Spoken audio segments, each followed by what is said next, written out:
مثل الجنة التي وعد المتقون تجري من تحتها الأنهار أكلها دائم وظلها تلك عقبى الذين اتقوا وعقبى الكافرين النار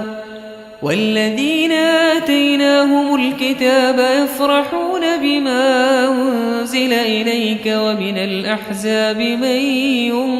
ينكر بعضه قل إنما أمرت أن أعبد الله ولا أشرك به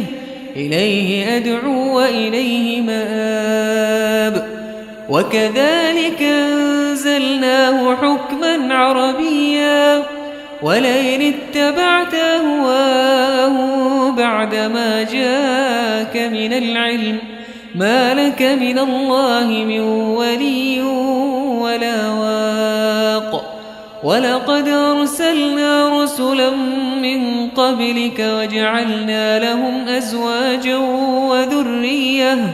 وما كان لرسول أن يأتي بآية إلا بإذن الله لكل أجل كتاب يمحو الله ما يشاء ويثبت وعنده